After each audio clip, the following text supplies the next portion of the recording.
So ನೀವು ಹೌದು. ಮಾಡಿರುವಂತ ಈ ಬಿಸ್ನೆಸ್ ಮಾಡೆಲ್ ಇದೆಯಲ್ಲ ತುಂಬಾ ಯುನೀಕ್ ಕರೆಕ್ಟ್. ಆಗಿದೆ. ಇದು ಒಂದು ಗ್ರಾಹಕರ ಪರ್ಸ್ಪೆಕ್ಟಿವ್ ಅಲ್ಲಿ ನೋಡಿದ್ರು ಕೂಡ ತುಂಬಾ ಚೆನ್ನಾಗಿರುವಂತದ್ದು. ಹಾಗೆ ಒಂದು ಹೌದು. ಬಿಸ್ನೆಸ್ ಪರ್ಸ್ಪೆಕ್ಟಿವ್ ಅಲ್ಲಿ ನೋಡಿದ್ರು ಕೂಡ ತುಂಬಾ ಚೆನ್ನಾಗಿರುವಂತದ್ದು. ಅಂದ್ರೆ ಹೌದು, ನೀವು ಹೌದು. ಅಂದ್ರೆ ಮಾಡೋರಿಗೆ ನಿಮ್ ತರ ಯಾರೇ ಪ್ರಯತ್ನ ಮಾಡ್ಬೇಕಂದ್ರೂ ಕೂಡ ಅವರಿಗೂ ಕೂಡ ತುಂಬಾ ಲಾಭದಾಯಕವಾದಂತದ್ದು. ಹಾಗೆ ಗ್ರಾಹಕರಿಗೂ ಕೂಡ ಅವ್ರ ಲೈಫ್ ಸ್ಟೈಲ್ ಅಂತಂದ್ರೆ ಈಗ ನೋಡಿದ್ರಿ ಈಗ ನೀವು ಹೇಳಿದ್ರಿ ಒಂದು ಹೆಲ್ದಿ ತಿನ್ಬೇಕಂದ್ರೆ ತುಂಬಾ ಜನಕ್ಕಿದೆ ಸರ್. ಖಂಡಿತವಾಗಿ ಇದೆ. ಹೌದು. ಯಾಕಂದ್ರೆ ಎಲ್ರು ಇದು ಯಾಕಂದ್ರೆ ಹೊರಗಡೆ ಒಂದು ಅನಿಲ್ ಅವ್ರೆ ಏನ್ ಹೇಳ್ಬೇಕಂತಂದ್ರೆ, ಹ್ಮ್. ಇದ್ ಬರೀ ಆಹಾರ ಒಂದೇ ಅಲ್ಲ.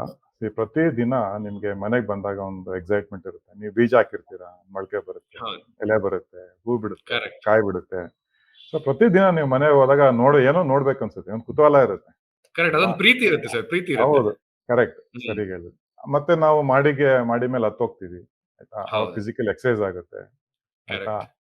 ಆಮೇಲೆ ವೈಟಮಿನ್ ಡಿ ಸಿಗುತ್ತೆ. ಈಗಿನ ಕಾಲದಲ್ಲಿ ನಾವೆಲ್ಲ ಬರೀ ಕಾರಲ್ಲಿ ಆಫೀಸ್‌ಗೆ ಹೋಗ್ತೀವಿ, ಆಫೀಸಲ್ಲಿ ಹೌದು. ಕುತ್ಕೊಳ್ತೀವಿ. ಎಷ್ಟೊಂದ್ ಜನ ಸೂರ್ಯನ ಬೆಳಕಿಗೆ ಹೋಗೋದಿಲ್ಲ. ಹಂಗಾಗಿ ವೈಟಮಿನ್ ಡಿ ತೊಂದರೆಯಿಂದ ಎಷ್ಟೊಂದ್ ಜನ ಏನೋ ತೊಂದರೆ ಈಡಾಗ್ತಾ ಇದ್ದಾರೆ.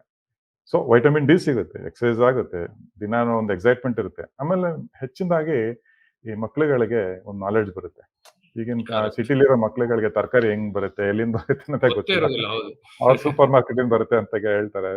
ಸೊ ಆ ತರ ಪರಿಸ್ಥಿತಿ ಇದೆ ಇವತ್ತು. ಸೊ ಹಂಗಾಗಿ ಇದು ಬೇಸಿಕ್ ಹ್ಯೂಮನ್ ಸ್ಕಿಲ್. ಅಂದ್ರೆ ಒಂದು ಮನುಷ್ಯನಿಗೆ ಅವನ ಹೊಟ್ಟೆಗೆ ಅಟ್ಲೀಸ್ಟ್ ಬದುಕೋದಕ್ಕೆ ಒಂದಷ್ಟು ಕೆಲವೊಂದು ಕಲೆಯನ್ನ ಕಲಿಬೇಕು. ಅದಲ್ಲಿ ಅಗ್ರಿಕಲ್ಚರ್ ಒಂದು. ಸೊ ಅವನಿಗೆ ಹೌದು. ಗಿಡ, ಬೀಜ, ಏನು ತರಕಾರಿ ಅವ್ನ್ ಅಲ್ಲಿ ದಿನ ನೋಡಿದಾಗ ಅವನಿಗೊಂದು ಎಕ್ಸೈಟ್‌ಮೆಂಟ್ ಇರುತ್ತೆ. ಸೊ ನಮ್ಮ ಅನುಭವ ಪ್ರಕಾರ ಎಷ್ಟೊಂದು ಮಕ್ಳುಗಳು ಅವರೇ ತರಕಾರಿ ಬೆಳೆಯೋದ್ರಿಂದ, ಕೆಲವು ಮಕ್ಳು ತರಕಾರಿ ತಿಂದವರೆಲ್ಲ ತಿನ್ನಕ್ ಸ್ಟಾರ್ಟ್ ಮಾಡ್ಬಿಟ್ಟಿದ್ದಾರೆ. ಓಹೋಹೋಹೋ! ನೈಸ್. ಯಾಕಂದ್ರೆ ಅವರೇ ಬೆಳೀತಾರಲ್ಲ, ಸೊ ಅವ್ರಿಗೆ ಅದು ಫೀಲ್ ಆಗುತ್ತೆ ತಿನ್ಬೇಕು ಅಂತ. Correct, so correct, correct. ಹಾಗಾಗಿ ಮುಂಚೆನೆ ಹೇಳ್ದಂಗೆ ತರಕಾರಿ ಇದು ತುಂಬಾನೇ ಪೌಷ್ಟಿಕಾಂಶ ಇರುತ್ತೆ. ಯಾಕಂದ್ರೆ ತರಕಾರಿ ಕಟ್ ಮಾಡಿದ ದಿವಸ ಇಂದನೆ 25% ಅಷ್ಟು ಅದರದ್ದು ನ್ಯೂಟ್ರಿಷನ್ ಮತ್ತೆ ಟೇಸ್ಟ್, ಅದು ರುಚಿ ಮತ್ತೆ ಅದ್ರದ್ದು ನ್ಯೂಟ್ರಿಷನ್ ಮೇಲೆ ಕಡಿಮೆ ಆಗ್ತಾ ಬರುತ್ತೆ ಪ್ರತಿ ದಿನಕ್ಕೆ ಅಲ್ವಾ? ಕರೆಕ್ಟ್. ಸೊ ಇಲ್ಲಿ ನಮ್ದೇನು, ನೀವು ಮಾಡಿಗೆ ಹೋಗಿ ಅರ್ಧ ಗಂಟೆಲಿ ನೀವು ಕಟ್ ಮಾಡಿ ಅಡಿಗೆ ಮಾಡಿ ಬಡಿಸ್ಬೋದು. ಸೊ ಇದು 100% ನಿಮ್ಗೆ ನ್ಯೂಟ್ರಿಷನ್ ಅಲ್ಲಿ ಸಿಗುತ್ತೆ. ಸೊ ಹಾಗಾಗಿ ಇದಕ್ಕೆ ಎಷ್ಟೊಂದು ಜನಕ್ಕೆ ಗೊತ್ತಿದೆ ಇದು ಈ ತರ ಇದ್ರದ್ದು ಇಂಪಾರ್ಟೆನ್ಸ್. ಹಂಗಾಗಿ ತುಂಬಾ ಬೇಡಿಕೆ ಇದೆ. ಜನಗೆ ಡೆಸ್ಪರೇಟ್ ಆಗಿದ್ದಾರೆ. ಅಂದ್ರೆ ಯಾರಾದ್ರೂ ಸಿಕ್ಕಿದ್ರೆ ಮಾಡ್ಕೊಟ್ರೆ ಸಾಕಪ್ಪ. ಯಾಕಂದ್ರೆ ದುಡ್ಡಿರುತ್ತೆ, ಬಟ್ ಅವ್ರಿಗೆ ಹ್ಮ್.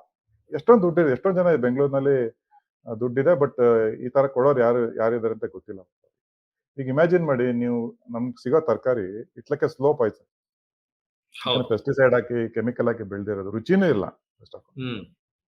ನಮ್ಗೆ ಏನು ಮಾಡಕ್ ನಮ್ ಕೈಲಿ ಆಗಲ್ಲ. ಯಾಕಂದ್ರೆ ನಮ್ ಕೈಲಿ ಇರೋದಿಲ್ಲ ಅಲ್ವಾ? ಯಾರೋ ಬೆಳೆಯೋದು, ಎಲ್ಲೋ ಬೆಳೆಯೋದು ನಮ್ ಟೇಬಲ್ಗೆ ಬರುತ್ತೆ.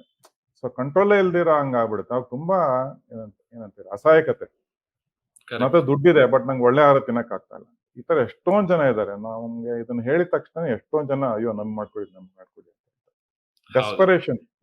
ಇವಾಗ ಬಟ್ಟೆ ಹಾಕೊಳ್ಳಿ, ಇಲ್ಲ ವಾಚ್ ತಗೊಳ್ಳಿ, ಇಲ್ಲ ಕಾರ್ ತಗೊಳ್ಳಿ, ಅದೆಲ್ಲ ಹೊರಗಡೆ ಅದು. ಬಟ್ ತರಕಾರಿ ನಿಮ್ ದೇಹದೊಳಗಡೆ ಹೋಗುವಂತ ಪದಾರ್ಥ. ಕರೆಕ್ಟ್.